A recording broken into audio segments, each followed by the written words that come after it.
Good afternoon. I am Arlene T. Penn, and I'm the Director of Communications with the Government of the Virgin Islands. And this afternoon's press briefing is with Deputy Premier and the Minister for Natural Resources and Labor, Dr. the Honorable Kedrick Pickering. Today, we do have in this room with us Permanent Secretary in the Ministry of Natural Resources and Labor, Mr. Ronald Smith Berkeley. We also have the Acting Chief Conservation and Fisheries Officer, Mr. Kelvin Penn. We also have another member of his team, Mr. Mervyn Hastings, who is the Acting Deputy Chief Conservation Officer. And we do have Mr. Lloyd Williams, who is the manager of the BVI Fishing Complex.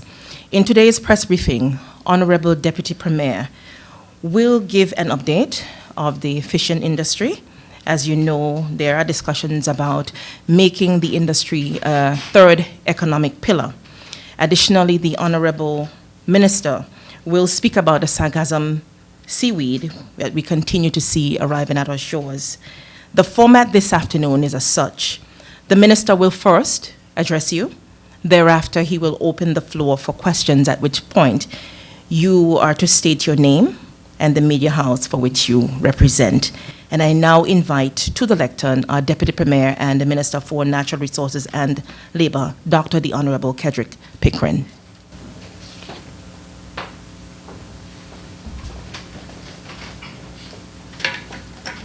Thank you very much, Mrs. Penn. Good afternoon to everyone, and thank you all for coming this afternoon. We wish to give you an update on a couple of issues that are current and topical. And I'll first start with giving you an update on the Sargassum seaweed. So let's talk about what it is really. The Sargassum is a brown algae. It's a seaweed that floats free in the ocean, and it really never attaches to the ocean floor. And these free-floating forms are only found in the Atlantic Ocean. That's important for us to understand and appreciate that Sargassum provides refuge for migratory species and essential habitat for some 120 species of fish and more than 120 species of invertebrate. It's an important nursery habitat that provides shelter and food for endangered species such as sea turtles and for commercially important species of fish such as tunas and the mahi-mahi.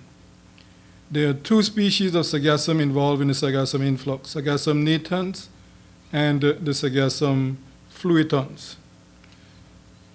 Sargassum travels on ocean currents. Scientists are able to determine where the Sargassum actually comes from by backtracking from its standing location using ocean models and data on the movements of the satellite trackers that are deployed at sea. It is believed that the recent influxes that we are seeing are related to massive Sargassum blooms occurring in particular areas of the Atlantic above the North Equatorial Current, not directly associated with the Sargasso Sea. And it's important to emphasize that the seaweed that we are seeing now is not directly associated with the Sargasso Sea, where nutrients are available and the temperatures themselves are high. It is in that region that the Sargassum consolidates into large mats and windrows and is transported by ocean currents towards and throughout the Caribbean. And that is why countries like Trinidad, Belize, and even West Africa, for the first time, are receiving massive amounts of Sargassum washing up on their shores. Sargassum occurs naturally on the beaches, albeit in smaller quantities, and it plays a role in beach nourishment and is an important element of the shoreline stability. Sand dune plants need nutrients from the Sargassum and seabirds. For example, the seabirds depend on sea life carried in the Sargassum for their food. Now, during the decomposition, there will inevitably be smell and insects around. The experience in locations that have left Sargassum on the beach is that it will eventually get washed away or buried in the next storm, with rain easing the smell. Leaving the Sargassum on the beach has proven to be the simplest and lowest cost approach, also helping to nourish the beach and stabilize the shoreline.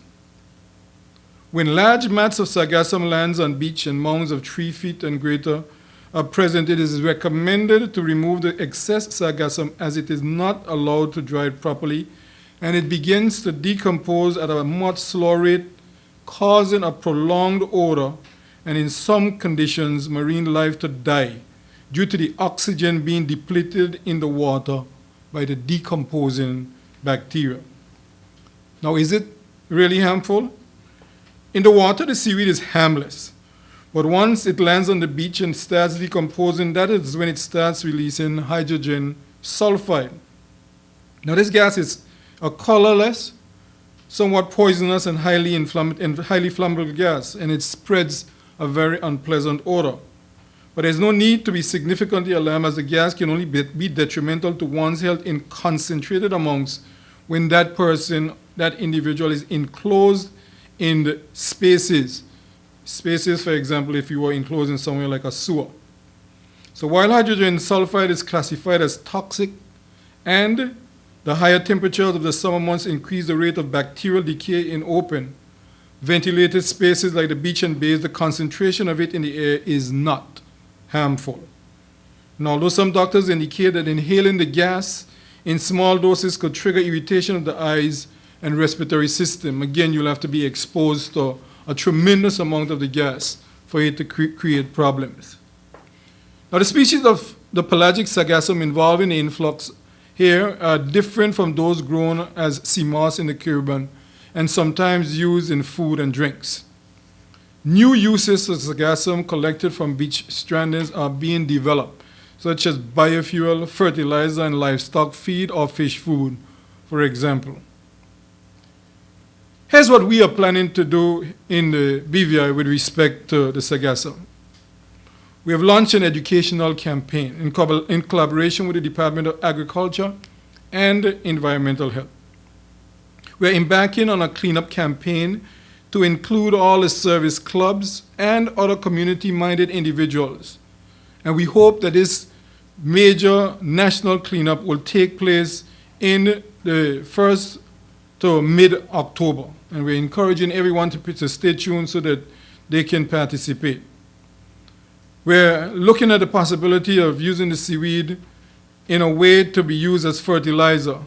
And we're hoping to start a pilot project at Paraquita Bay and ultimately throughout other areas in the BVI where farming is taking place. We're also looking at the viability of collecting the sargassum to be used in areas affected by beach erosion. But it's important that care is taken while this is done, as we have to avoid damaging the sand dunes and to avoid impacting the sea turtle nesting and bird nesting habitat. We're embarking on some research, and we are continuously investigating what our colleagues in the region are doing, as well as all available scientific information which will inform our local efforts. And on that point, I want to emphasize that this is a regional-wide effort. It is important for us to understand that no one country or no individual territory has the knowledge and expertise to be able to deal with this problem. And so we're pooling resources throughout the wider Caribbean in order to come up with the best possible solutions on how to deal with this problem. Now, we've recently discovered that the purpose-built machine may not be a viable option to deal with this problem, as the floating mats of seaweed are spawning grounds for many species of fish. And some people think that there is a silver bullet, but there is none. So even the idea of having some special purpose vehicle to help remove the seaweed from the ocean is not on the top of the agenda, as it has not been shown to be the best possible approach. Now I want to turn my attention to the fishing industry. On Friday, the 1st of March 2013, we at the ministry held an annual National Fishermen Conference, during which time fishermen and key interagency members looked at the strengths and weaknesses of the fishing industry and the fishing sector in general. Coming out of that conference, we put together what we consider the key outcomes, and these were that there was an increasing need for collaboration between the government and the fishermen. There was a discussion on sustainable development practices of this sector and how it will impact the wider economy, with specific reference to how do we maintain our nearshore habitat, how do we maintain and protect our coral reefs.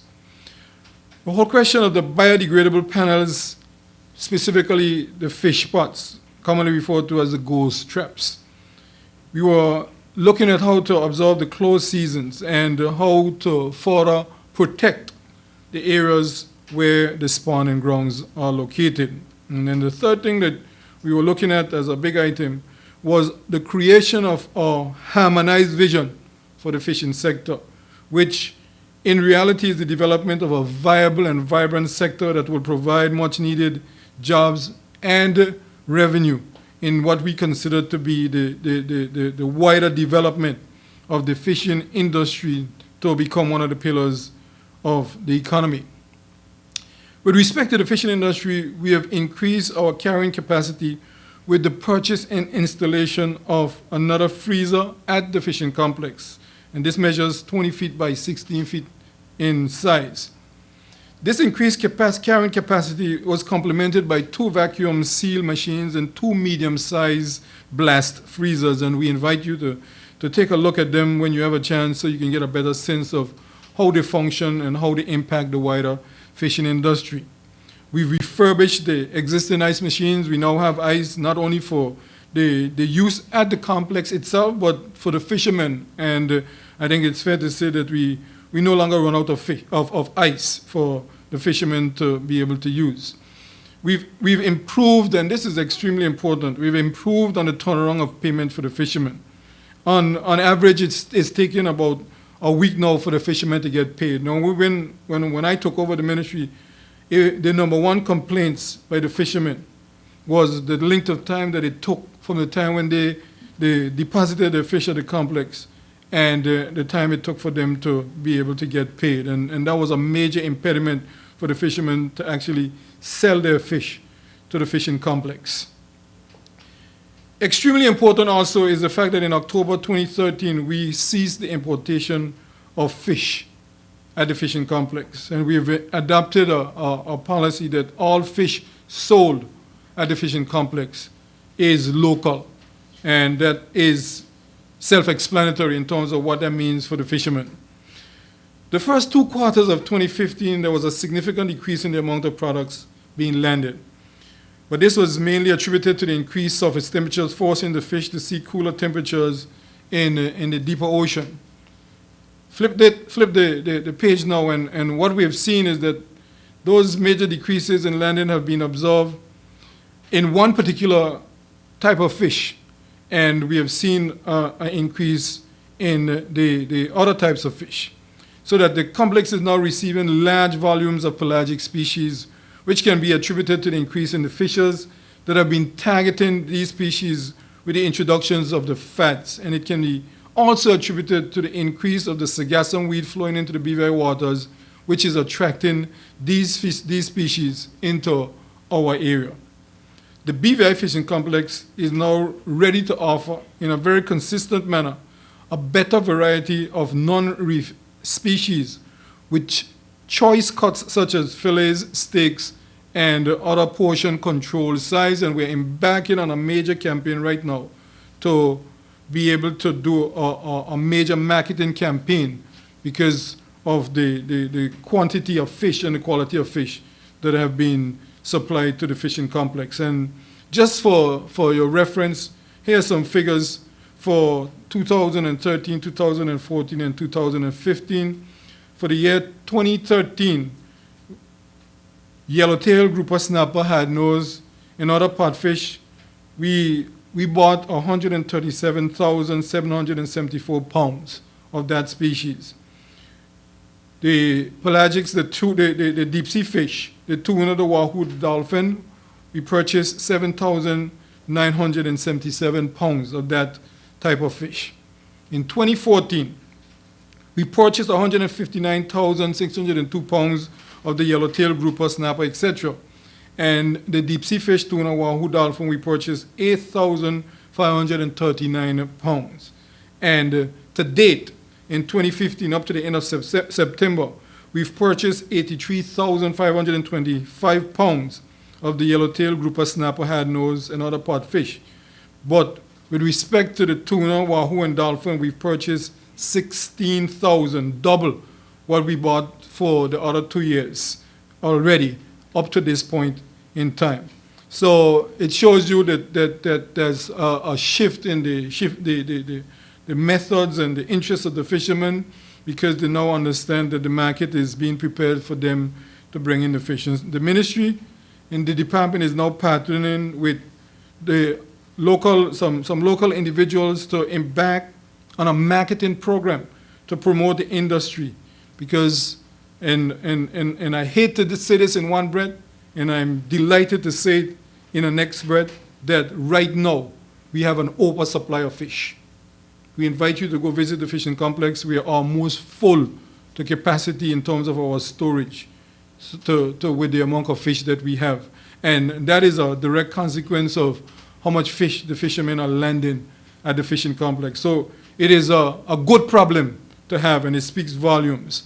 So right now we are looking at the whole issue of how we can help to market this fish. We are looking at probably some price reduction on some species. We are looking at extended operating hours, especially on Saturdays. The fishermen think that we probably should be open until 5 on Saturdays. And we are embarking on a radio program in which we are going to have a slot in the mornings on one of the radio stations to be able to give an update of not only what is happening at the fishing complex, but what fish are available at this specific time and what the prices are. All part and parcel of our promotional campaign to help now sustain our fishing industry.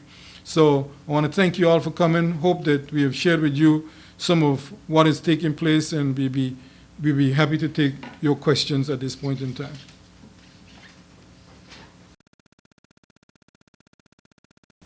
Good afternoon.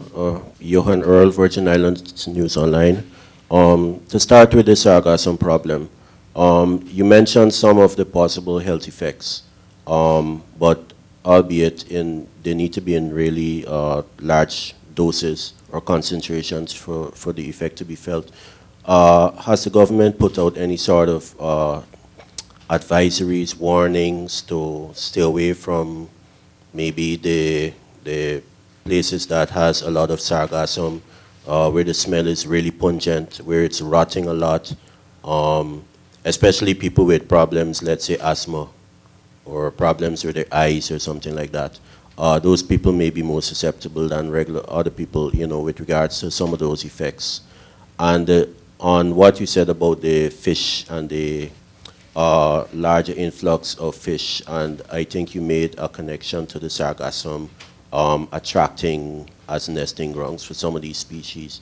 If you could speak a little bit more about that. Is there a nexus between the larger influx of certain species of fish with the influx of the Sargassum seaweed? All right, thank you very much, and I'll take your second question first. The answer is yes, there's a definite association with the Sargassum.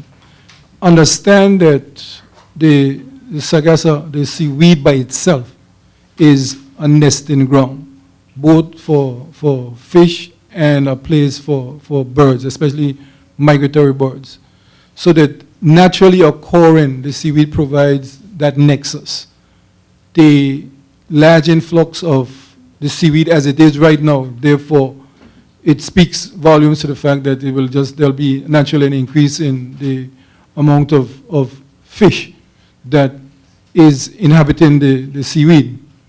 But more specifically, what we've noticed, and you may want to take a visit to the fishing complex, is that the mahi-mahi in particular seem to follow the seaweed.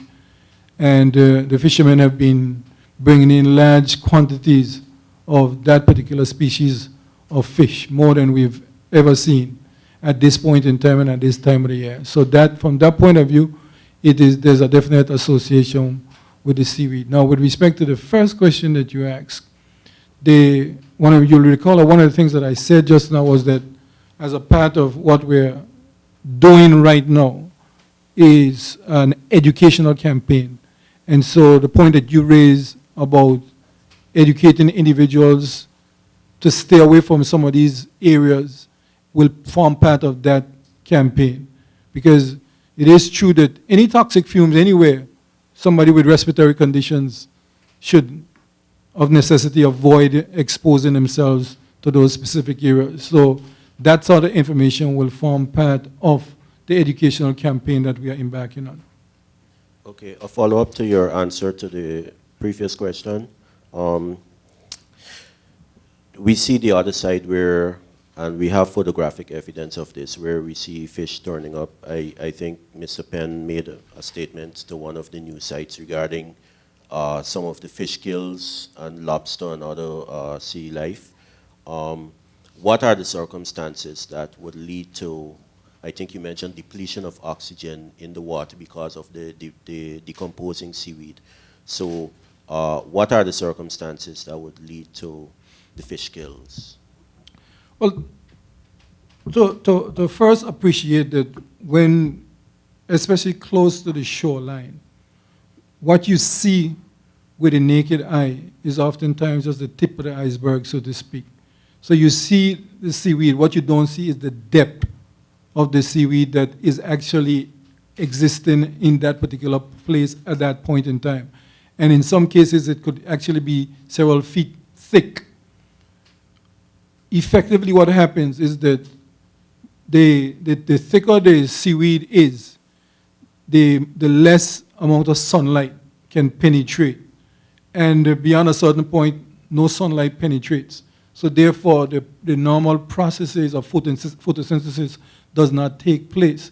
So on the deeper levels, there's a depletion of oxygen within the immediate environment. And so the animals living in that immediate environment are now exposed to a different environment, an environment that's certainly become toxic to their very existence. And as a result, you would have noticed that in the areas where the fish have been dying, it is related to how thick the seaweed is in that particular area. You notice it's not necessarily a widespread problem, so to speak.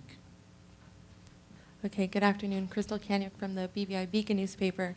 On a similar note, we saw that there was a big die-off in Handsome Bay. Have there been any tests to confirm that this was due to oxygen depletion? Well, that's presuming there is a test to be done.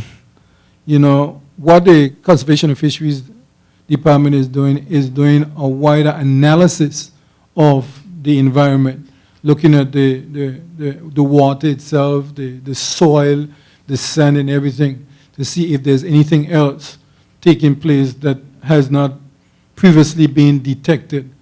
So it's to say whether it is one thing or not, it's impossible to say, because these tests could show up something that had never been shown up before, and we may not necessarily have the exact facilities to test for everything. So we're going to be collaborating with the wider Caribbean and probably beyond to see if in other areas our colleagues who are involved in this type of work have noticed anything that we haven't picked up. And this is how research is conducted, by pooling information and knowledge. And out of this, we expect that as time evolves, we'll have a better understanding of the processes that are taking place. Right, so I understand that some of these fish kills have happened in other places, and we know that that can happen because of oxygen depletion. Is there a way, maybe this is for Mr. Hastings or Mr. Penn? No, only the minister can answer questions. Okay, so is there a way to confirm whether that was the cause of this recent kill that we Like I saw? say, it's a fluid situation. It's a work in progress, and only time will tell what, if anything, is discovered other than we know already. And if I could, just one more related to the sargassum. Is this also the cause behind some of the water problems that we've seen in Virgin Gorda, and now we're having the pipes being flushed out?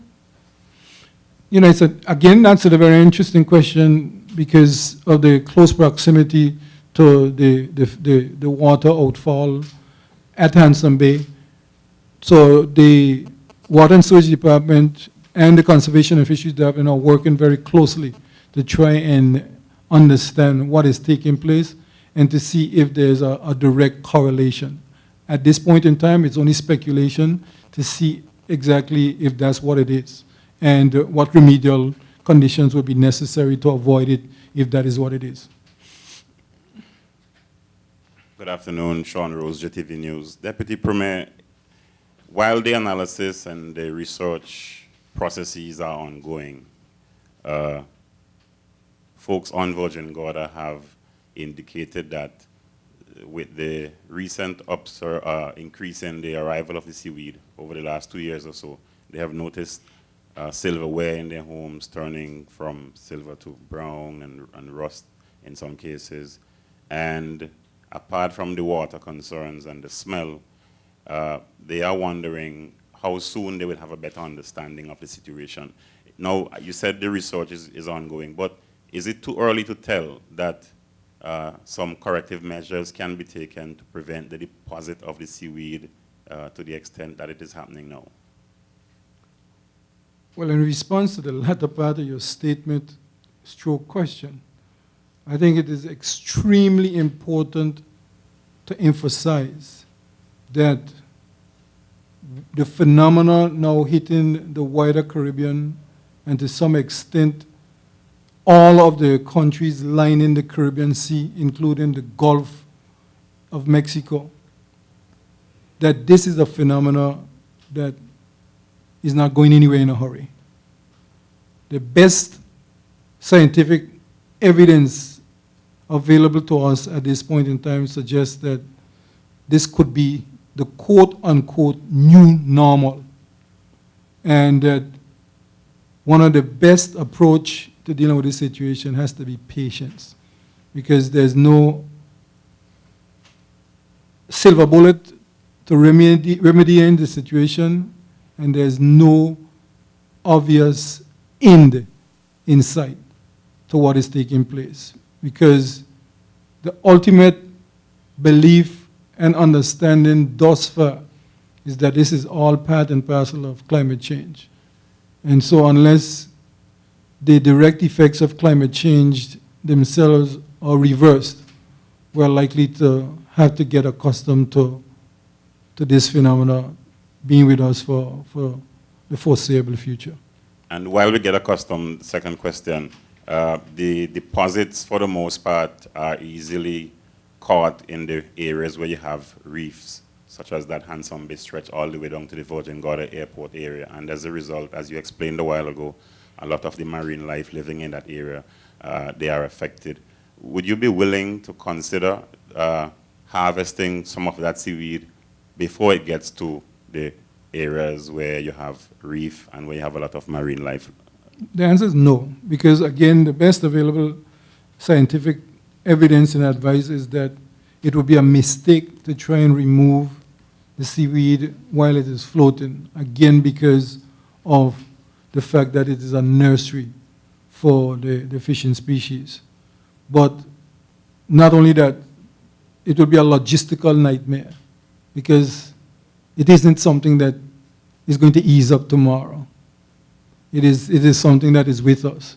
So learning, understanding, and appreciate how to deal with it is where the focus is at this point in time. And the University of the West Indies in Cavell campus hosted a scientific conference sometime in August to try and bring the experts together.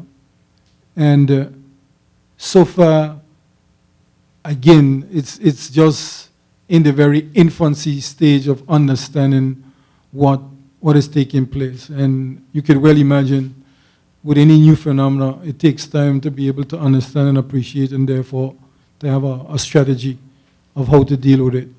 So if I can say nothing else to the wider public in the BVI, this is something that we all going to have to get accustomed to for the foreseeable future, but have to learn how to mitigate against any possible effects on our wider communities, and that it is going to take a lot more than government.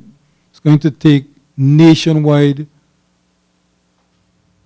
involvement and participation to be able to ensure that there are no long-term and hazardous effects from this. Of course, one of the big problems that the wider Caribbean is facing is the possible decline in our tourism industry. Because, I mean, you could well imagine what it is for a visitor having to deal with this, and if the beaches are affected. And so a number of the Caribbean countries have been asking their citizenry to come out and help in the specific areas where that help is possible to help mitigate against those types of problems. Malika McPherson, the Allenson newspaper, Deputy Premier Pickering. I noticed you beat me to the question I was going to ask. Particularly, CTO is very concerned about the tourism aspect of this sargassum phenomenon. And I note that the cleanup you're planning is staged for October, which is a little before the actual tourism season begins. And you mentioned a number of other things you're planning to do. Do you think with all of this combined that the territory is going to be managing this sargassum seaweed problem and basically keeping it at a somewhat manageable level so that we don't have that tourism concern that the wider region is trying to stave off? Well, if the way we deal with cleanup after hurricanes in the BVI is an indication, I think as a people we can pull together and be able to keep this problem under control. And so I'm very hopeful about the fact that mobilizing the wider community is something that we can achieve and encourage, because obviously if our tourism goes in decline, the economy is affected, all of us are going to be affected. And so I think it would be important for the wider public, all of us who live here, to really get involved and do our best to help deal with this situation as it unfolds. Minister, good afternoon. Zan Lewis, ZBV Radio. Obviously, it's not good news what you're saying, that to let the people of the Virgin Islands know that the sargassum weed is not going away in any quick time.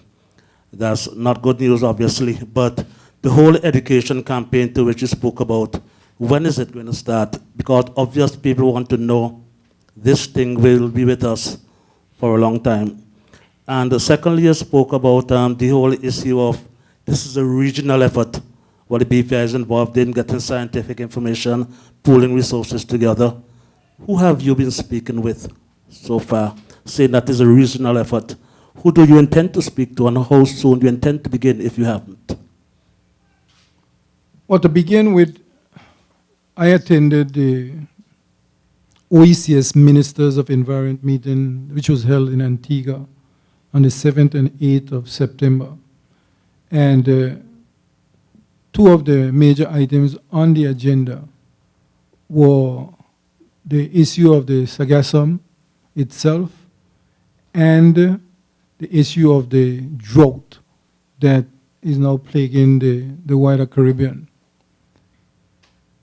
The Minister of the Environment in Antigua actually invited his colleagues to come and visit one of the beach areas in one of the shorelines to show the greater impact on the Antigua society, because there, in that particular area, a primary school was actually closed because of the noxious smell from the sargassum. The children just couldn't function in the school.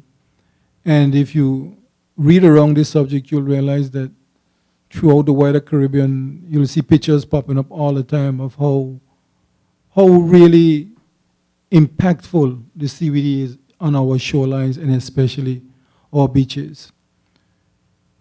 One of the things that came out of the Ministers of the Environment meeting, and I shared all this information with the Cabinet of the Virgin Islands, and some of that information is also going to be published as a part of the educational campaign.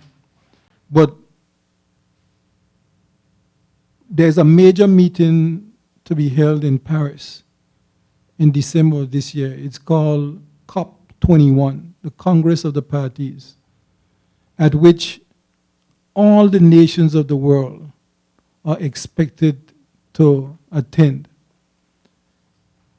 Coming out of the COP21, what is expected is that there will be a worldwide universal agreement on the issue of greenhouse gas emissions, because it is felt that unless there's a internationally agreed commitment to reduce the carbon emissions, these problems that we are seeing with respect to the wider issues of drought and flooding and destruction of the coral reefs and seaweed, sargassum, etc., these problems are not only likely to continue, but they're likely to get worse.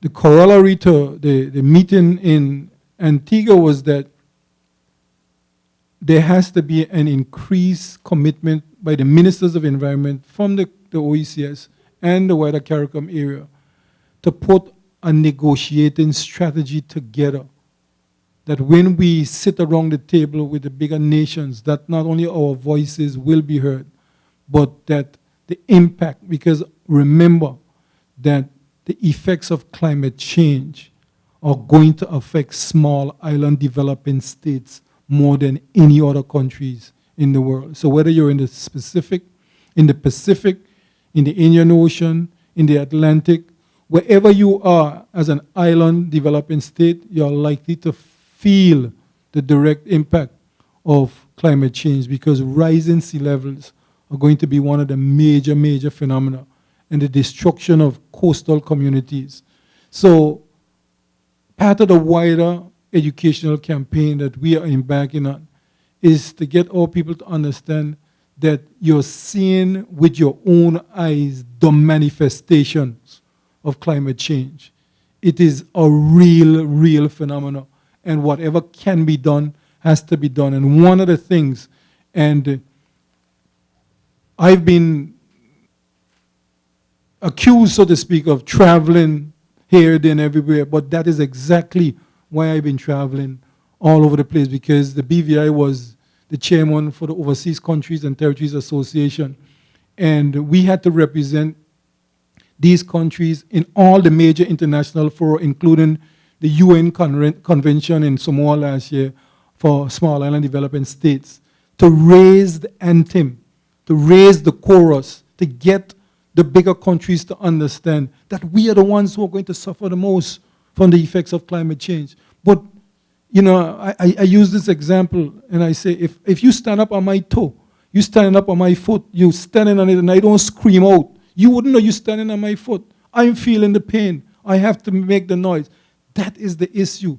The smaller countries in the world, such as ours, have to raise the anthem and get our voices heard. Otherwise, the bigger countries are likely to ignore us. The Sargassum seaweed that you're seeing is a direct relationship with climate change.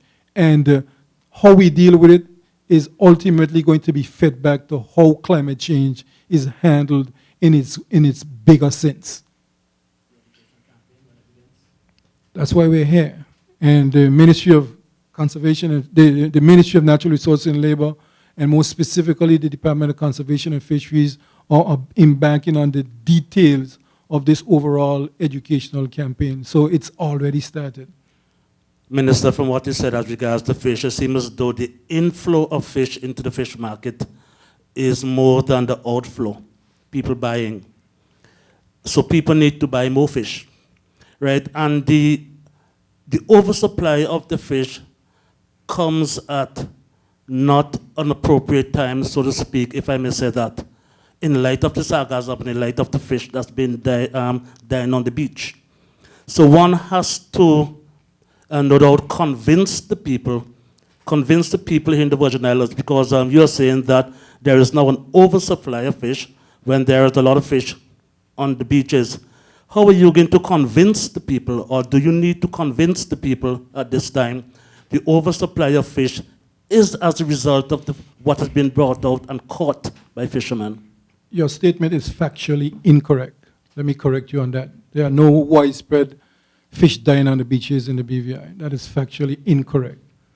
The fish and fishing species that have been noted have been in specific areas where the Sargassum seaweed is very thick, and we want to emphasize that there is absolutely no relationship to what is taking place there and the oversupply of fish at the fishing complex. I find that association almost unbelievable that you will dare say something like that. And the oversupply of fish at the fishing complex is a direct result of the fishermen getting involved in the fishing industry and now learning the new techniques, the fads that have been put in place out there, and the willingness of the fishermen to embark on that aspect of the industry. And so it's a good problem to have with the fish that we have at the fishing complex. And we have just, the way the industry has taken off has just caught us off guard to the point where our marketing abilities and our marketing strategy was not in place to keep up with the supply of fish. So, you know, we're happy to have that kind of a problem, and we're going to get it solved. But I want to emphasize, re-emphasize, and again state that the statement you made is factually incorrect about widespread fish dying on the beaches. Dr. Pickering, is there a possibility here for selling fish outside of the Virgin Islands? We'd love to do it. And if you have a good marketing strategy on how that could be done, we welcome a conversation. Just come and see us. Anybody who have a brilliant idea of how we could deal with this issue, we'd be more than happy to entertain it. A friend of mine who's involved in some consultation on the fishing industry says that the way the fishing industry is developing in the BVI is a top-down, bottom-up approach, meaning that we're putting the policies in place at the ministerial level, and the fishermen are guiding the process and helping us to make the right decision to facilitate the industry. So if there's anyone with a brilliant idea on how to market the fish, and certainly if you have a market where we could sell some of the fish outside of the BVI, we're welcome to talk to you. Come see myself, the PS, Mr. Williams at the fishing complex, any of us. We'd be delighted to have that conversation. I'll discuss it with the Labor Department. Minister Pickering, just segueing into the whole exportation topic, you did mention at one of the previous, I think it was last year, Lobster Fest, and then another person also, I think from the tourist board, that the BVI spiny lobster is one of the things, if you're ever going to export, you can start with. And we're heading into the next Lobster Fest. Is this still being considered? Yeah, one of the things we want to do with the wider fishing industry, more specifically the lobster, is we want to implement a program called the Lobster VNOC program. And it's a technique that was mastered up in Maine in the US of A, where the fishermen, the lobster fishermen, were basically taught to specifically be able to identify the queen lobster. And so when you catch the lobster, you identify a queen lobster. You put a V-notch in the lobster's tail or some specific part of the body. It's very obvious. And you put that lobster back in the marine environment because the queen lobster is the one that lays the eggs. The next batch of fishermen who go out, and if they catch that same lobster, they automatically know to put it back in the water. And so successful has that program been that they have an oversupply of lobster in the New England area. And we want to embark on that program. We have a well-known individual, private individual, who have promised to help us. In fact, he was the one who brought the expertise to us and have helped us with being able to be in touch with the individuals who spearheaded the program and did the research. And he's working with us to help implement that program here in the BVI. And we are well on our way to getting that done. So we look forward to the upswing in lobster production. And once that starts to happen, we want to have another good problem like having oversupply of lobsters, like we're having of oversupply of fish right now. You also mentioned that there's a limit on the importation. You mentioned specifically no importation, strictly local in terms of the fishing. No. The fishing complex itself no longer imports fish. The fishing complex used to import fish from many different places, more specifically species like salmon, etc. We no longer, because we are not in the business of competing with private enterprise. We're in the business of promoting the business of local fishermen being able to benefit from the development of the fishing industry. And in that regards, ultimately, to make the fishing industry a pillar of the economy of this country. Thanks for the clarification, Minister. So that takes me to the second part of the question. The supermarkets, the local ones, are they going to be playing a part in terms of helping you with this good problem that you just described, the oversupply and the packed storage area there at the fisheries? Very good question. And the answer is yes. But we have been a little bit slow in implementing, I said, our marketing strategy. So we're now, and as early as last week, embarked on the discussions with the supermarkets in the BVI to see how we can encourage them to purchase the fish from the complex so that they can sell it in their supermarkets, bearing in mind that that will cause for some adjustment in prices on certain types of species, and that is a cabinet decision. So we are at present preparing that information to be able to take it to cabinet so a decision can be made. And ultimately, then we'll be able to have that nexus where we can provide the fish to the supermarkets, and we hope that they wouldn't need to import any fish that can be bought locally. Any more questions before we wrap up? We'll take one more, if anybody else. If not, Minister, as regards the pilot project, you made mention that the pilot project will start very soon at the Parakeet Bay campus. You could speak more about that, what it involves, who's going to assist you with this pilot project? basically, that at least one area in the Caribbean have shown that the seaweed sargassum can be used as a fertilizer. The mechanics of it is something that we are trying to understand. Remember that when you take the sargassum from the sea, it's very salty, and how you have to wash it and prepare it, et cetera, et cetera. So we are learning from our colleagues in the wider Caribbean how they've done it. And as we understand it, we are going to try and implement it and see how best it will work for us. Ultimately, best practices throughout the region will be shared amongst all of us, and hopefully in the not too distant future we'll have not only a solution, but solutions to the wider problem, understanding that this is the quote-unquote new normal for us who are bordering the Caribbean Sea and surrounding areas. I want to say thanks to all of you for joining us. I hope we've been able to answer your question and share some information that will be beneficial to the rest of the territory. Thank you very much.